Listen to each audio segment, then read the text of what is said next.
Hi, everybody. Hello there. I'm Jerry. I'm Linda, and this is Gizmo. We're the Village's Newcomers. It's time again for Mailbag Monday, and we've got a good show today. A lot of stuff. A lot of things happening. We had a busy week socially, didn't we? Very busy. And now, is it time for our nap yet? Well, today you're going to find out, and the dangers of looking at the villages. And where do we keep our trash until trash day? And what a wonderful party we went to. Yeah, we went to a driveway/birthday party. You're going to find about that and a lot more today. Hit it, Wally.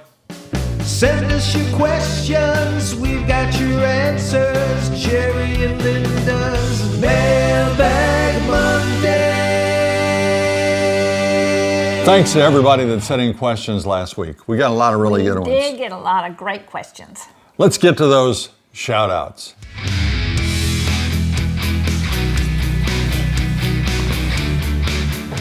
Here is Carly.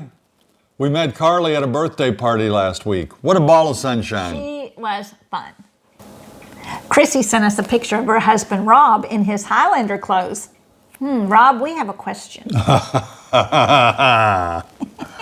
a good looking outfit. I have not seen anybody sporting that outfit here in the villages yet. But you wear it well, Rob. Cheryl sent us this picture of her and Benny and Boba. They'll be coming on a lifestyle visit very soon, and they're anxious to see the villages. And we met Patty on the multimodal trail, and she sent us a cute picture. Boy, she's an avid fan, and she loves to play tennis. Yeah, we've actually met her before, you remember, and we were driving along Marsh Bend, and she yelled at us, and we pulled over and met her and her daughter. That was fun. Yeah. That's a cool picture. Here is Mac and Corey. They have a new home in Citrus Grove. Yeah, they're a fun couple and a great addition to the community. Karen sent us this photo. This was from a block party. We're going to talk about it in just a little bit. But here's a photo of Tina, Karen, and Mark. And that was fun getting to see them down at the block party. Oh, it's a great party. Tim and Mary are planning on moving to the villages next year. They sent us this photo. Looks like they're on a cruise. Oh. You want to go on a cruise? I'd love to go on a cruise. We've only been on one cruise in our life. And we loved it. It was in the fall. Went up the East Coast to Canada. It was so cold you couldn't really even use the pool, though. Yeah. It was windy and cold. Very We were going to windy. Canada in the fall. Yeah. But it was fun, and we want to do it again. Let's go on a Caribbean cruise. Yeah, a warm place. That'd be great. Susan sent us this photo of her adorable little buddy, Jake. Tom and Mary live in the village of Hawkins. Here's a picture from the day they closed on their home. John and Mary down in Citrus Grove. They're such a nice couple. Chuck and Diane are from Massachusetts. They've been here about a month and a half, and they said that coming here now, all their dreams have come true. Mike and Jackie sent us pictures of their kitties, Primrose and Daisy, and they live in the village of Belvedere. And they wanted to say hello to Gizmo. Primrose and Daisy said hello. Debbie sent us this picture from that block party in Citrus Grove of her and her husband. She said because of our videos, they're here living the dream. And we want to thank Mark and Fran from New Jersey. We got this awesome bucket. Oh no, a caramel corn from New Jersey. It's famous. I love it. I love caramel corn. I hope I get a taste it. It's a taste of the Jersey Shore, they said. Thank you so much. And James Bertram from New Jersey sent us this CD called Baby Boomer Blues. Very catchy tune. Thank you. Uh-oh. The next one's not too nice. I wanted to include this because it takes all kinds. Yeah. And Douglas wrote in and he said, what a terrible toupee. Oh, honey. First of all, I wrote back to him and I told him this is the best I can afford. But I just can't imagine watching a video and knowing that people worked hard on that video and tried to do something nice and bring you the best product they can. And the only thing you get out of that video, Douglas, is you write a letter talking about how bad the guy's hair is. Last week we got one saying our teeth were yellow. Yes, and I gotta tell you, My teeth are stained because when I was little, my mother gave me tetracycline, and that is now banned because it stains your teeth from the inside out. And I'm sorry I have yellow teeth. And Jeff wrote a couple weeks ago, remember about, and he was cracking on Linda's hair a little bit, and you all defended Linda so well. You made her feel so good. And Jeff was just kidding, though. That was all in fun. But this guy, come on, Douglas.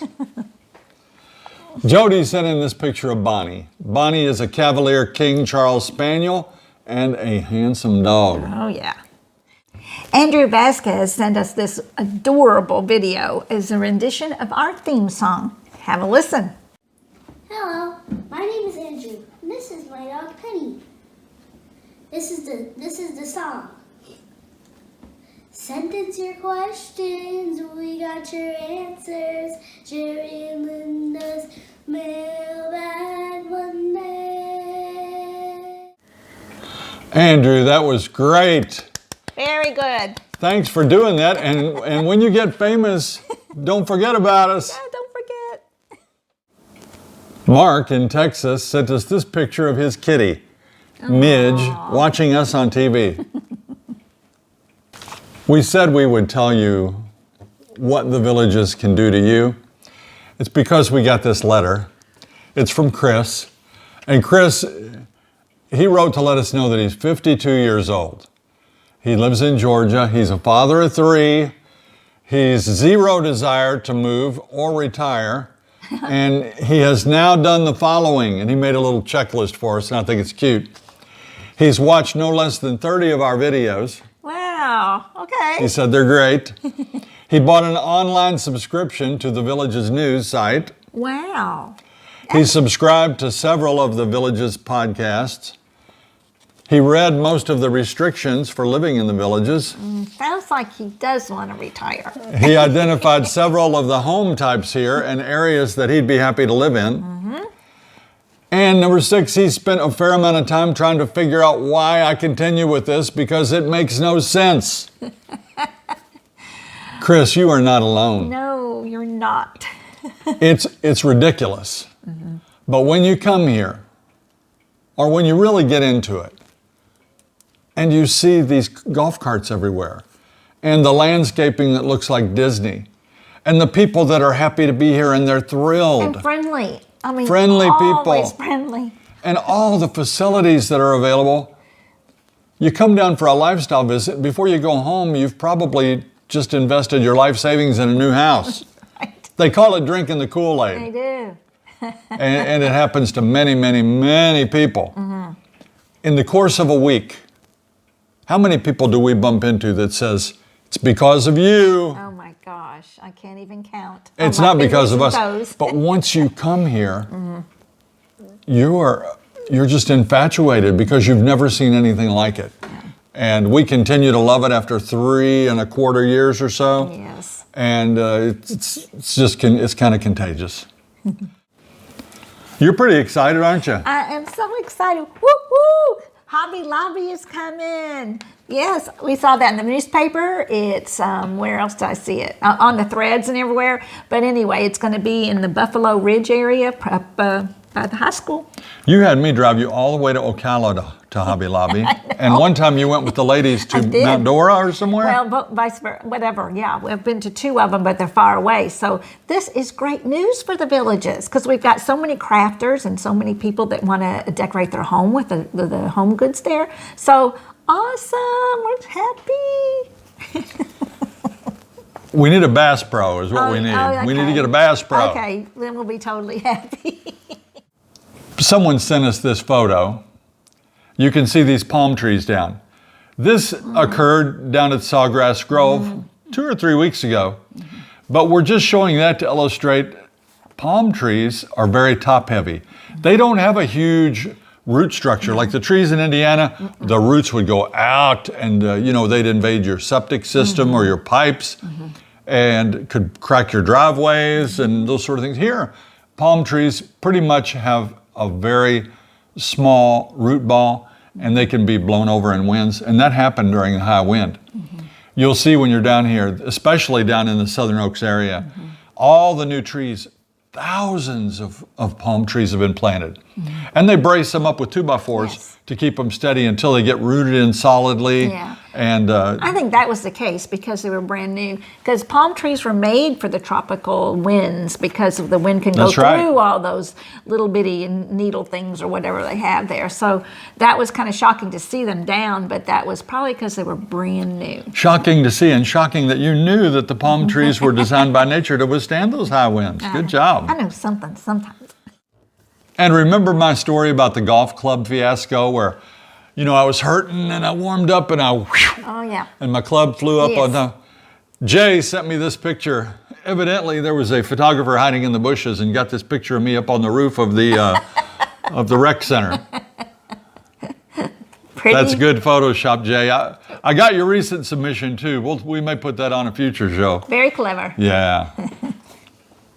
And we do welcome all pictures. Please make sure they're landscape. If they're not, Jerry has to do a lot of work. A lot of work. It's very disheartening when I'm working on it, working, and I go to save that picture after I get done working on it, and it says, cannot save this file, or cannot open this file. Yeah. Tom, Shannon, and Riley wrote us a question. Tom and Shannon are regular viewers, and we appreciate them. They say, what is the one thing that you miss about living in Indiana? Well, we're not talking about people now. We're talking about Indiana itself. I miss the rolling hills. The rolling hills, because we lived in a place called Floyd's Knobs, and knobs are hills. And it was beautiful. And the color, the foliage in the fall. I miss that. Yeah, wherever you live, you can take it for granted. We took it for granted. Each day we would drive from the Knobs down toward our hometown, New Albany, Indiana, and looking out at Louisville, Kentucky, across the river. And it was just gorgeous. It was beautiful. We took that for granted, but it's beautiful here too. It's a different kind of Different beautiful kind of though. beautiful. The thing that I miss, we had a farm, we've talked about it. Yeah. I love the big trees. I love walking in the forest. Yeah. Creeping along on the leaves quietly, looking for deer and all the things we had there. I like walking along a creek with real pebbles and real trickling water. I don't even see any creeks down here like that. No, but you know what you could do? You could join the hiking clubs, because there's all kinds of hiking clubs. So you could go, because they go out to forests and forestries and places like that if you really miss it that much. Well, we've been to some of the hiking trails and Yeah. things. They're not like Indiana. It's not like it at all. No. That woods there are so fantastic, Yeah. and the mature woods are. I do miss that. I think that I miss the most. Yeah. Pete wants to know, are there any safe areas to walk your dog near the water? There are lots of ponds. Basically, they're mostly retention ponds here in the villages. And I see people walking them, especially up at Charlotte, every day. Yes. They'll walk their dog down near the water. And we all heard the horror story about the guy that his poodle or whatever, some white little furry dog, got grabbed by an alligator. Yeah.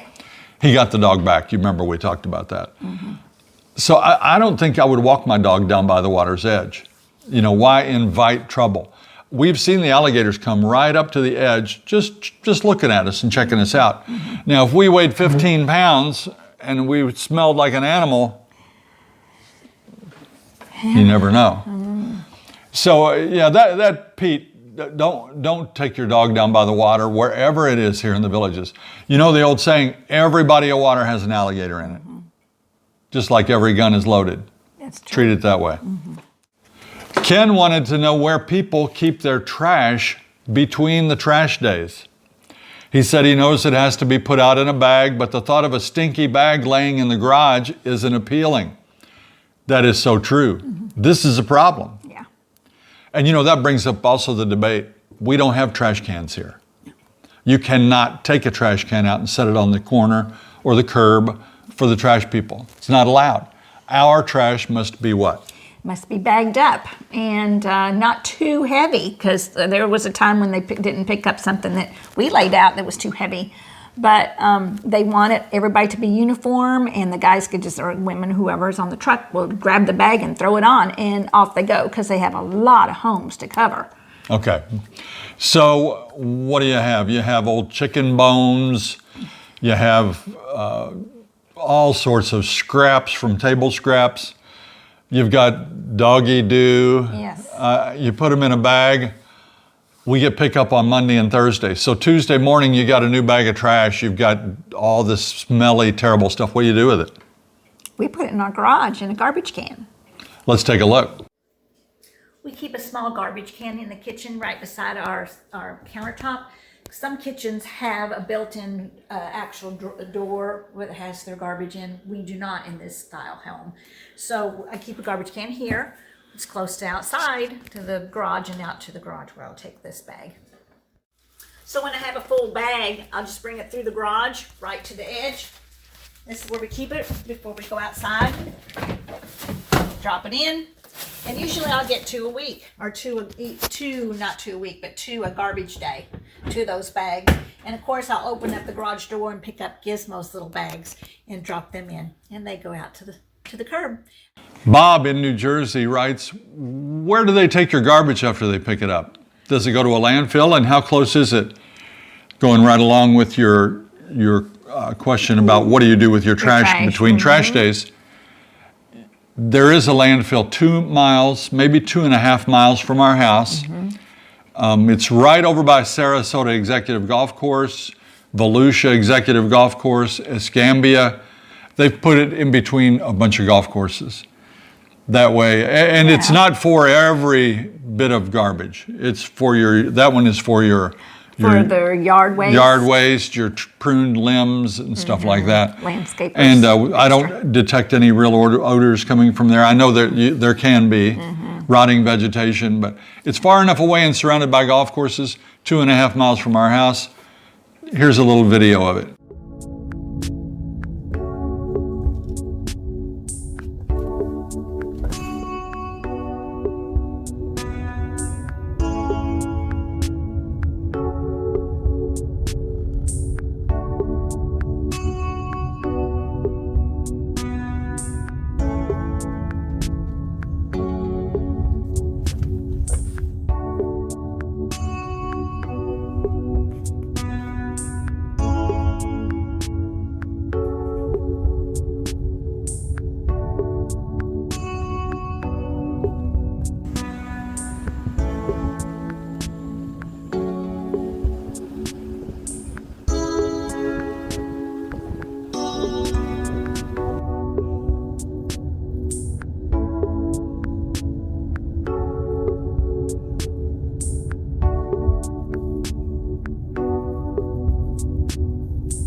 Jill from Naperville, Illinois writes, will she have a problem because she has 3 dogs?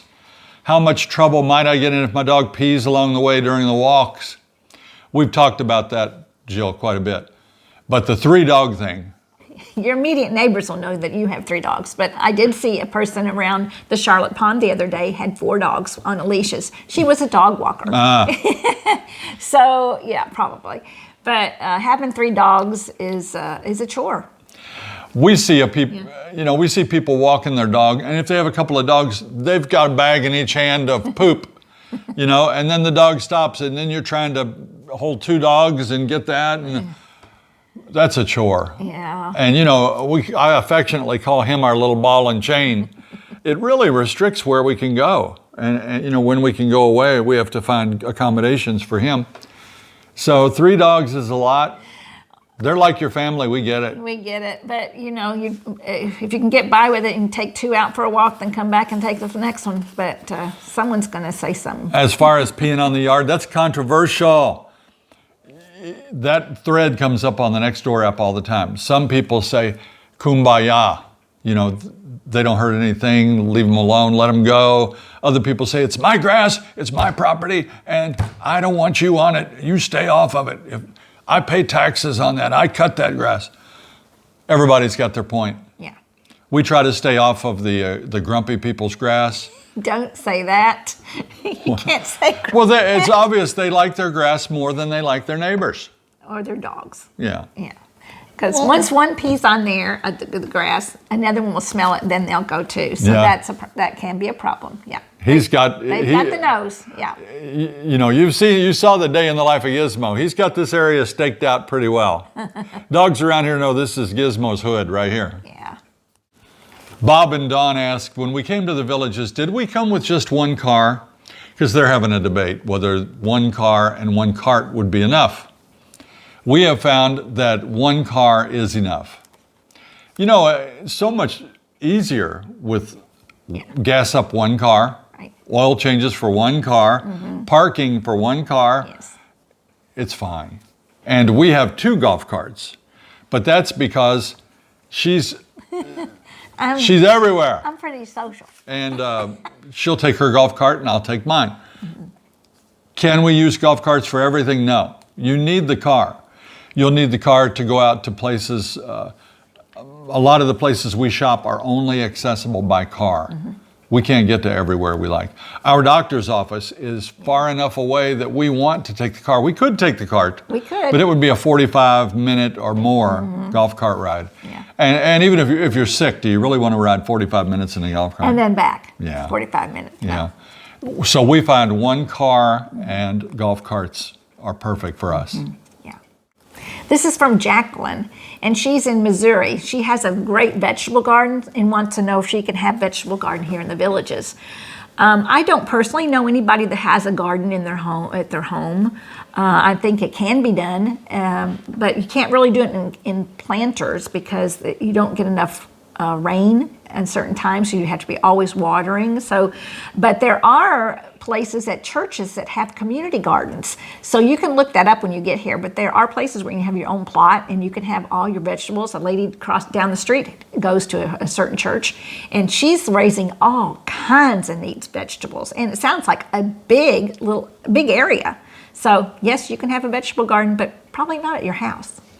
The people that do have them in the house have them in containers that we know. Now, there's probably exceptions to all these things.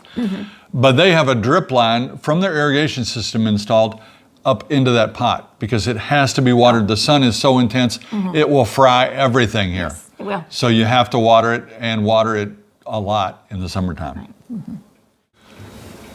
Pete writes, being an hour and a half or more from the ocean and the Gulf of Mexico, does the salt water and the sea air affect our home and car? We have seen zero evidence that it does. We have seen near the coast where it does. It does corrode things, but here, no problem at all.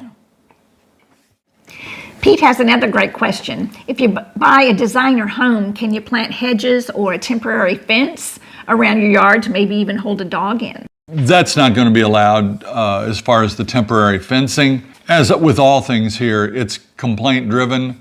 So if your neighbors did not complain and you had a small fence up in your backyard, you might get away with it.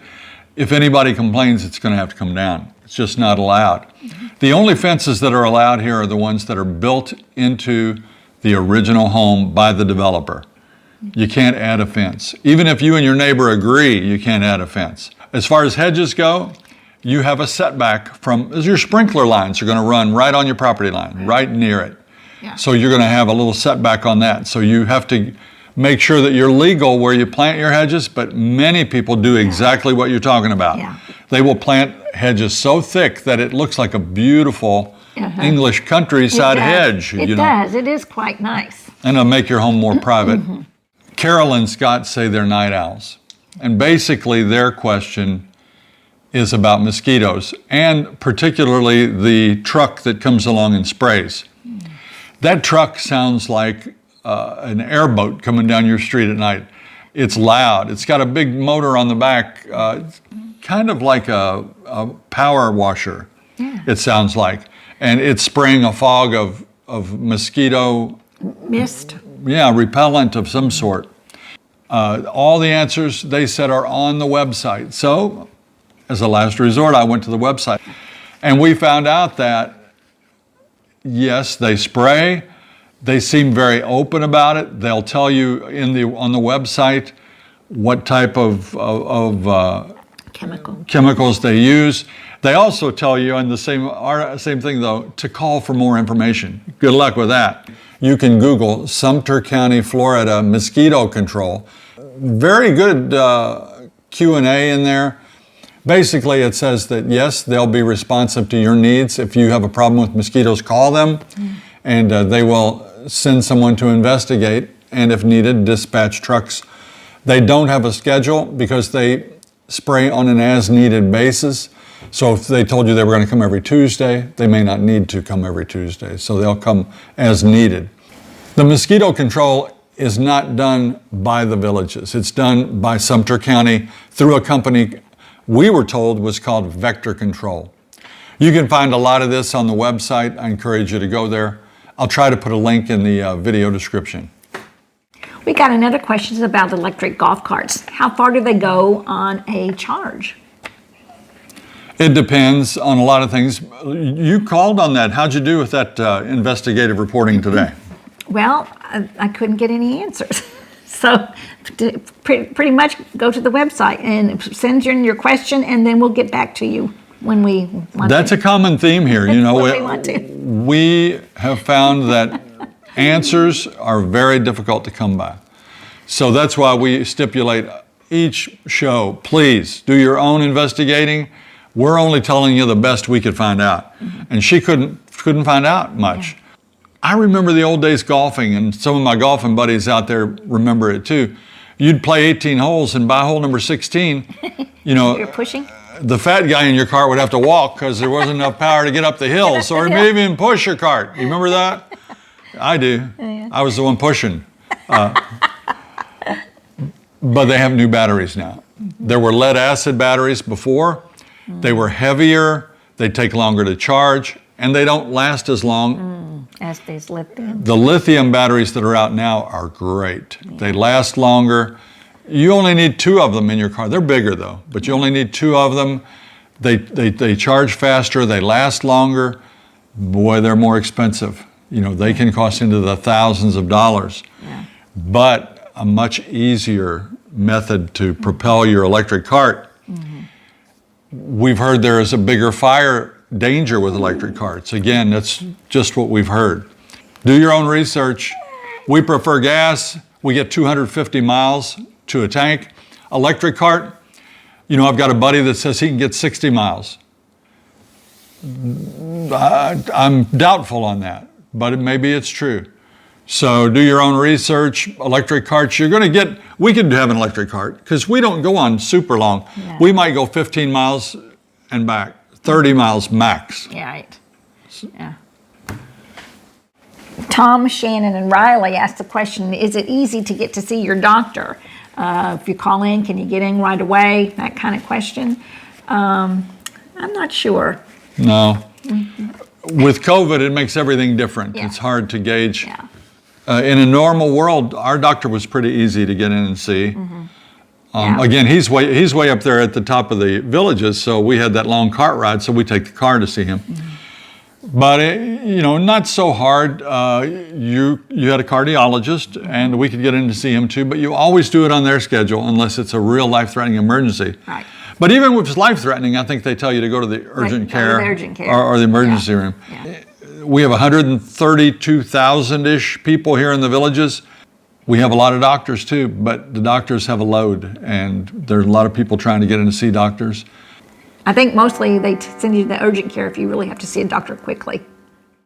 If you follow us on Facebook, you saw that I posted a picture of Linda and her identical twin sister when they were both babies. Their mom was holding one in each arm. I said, which is which? And got a lot of response. People were like that. So we decided on this show, we go back and show you a few more pictures of Linda and her identical twin sister. Let's roll that. Was it fun being a twin? It was, but I do remember my aunt, one of my aunts, would always turn my head and she'd go like this, and she'd look over here. I have a small little mole, and she would look for that mole. You can hardly see it now. Yeah, I wonder why Mom didn't put A or B on us or have a bracelet forever. I don't know. Did you get a lot of attention being an identical? We did. We got a lot of attention, and I don't know if that made me outgoing or made me shy. You know, I don't know. Oh, we did get a lot of attention. Well, I hope you like that look back at some of the pictures of Linda and her twin sister Connie. We went to a block party last week down in Citrus Grove. We were invited and went down. What a bash. They had a great time, and it was lots of people. Linda got to dance a little bit. We met so many great people. Yeah. Here's a little footage from that block party.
Our last question today.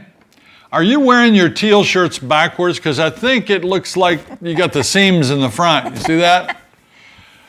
We're not wearing them backwards. It's just these shirts are made that way. It's just the style. But I know we got multiple questions about that. I like these shirts, long sleeve. Yeah. They feel good. They feel almost like those, what do you call those things that repel the sun? Yes, I don't know. You know, those cell repelling shirts? So no, we are not wearing them backwards. This is regulation. That's going to do it for our questions and answers today. And that takes us to the Gizmo portion of the show. Been waiting very patiently. Got anything for us? Of course I do. All right then.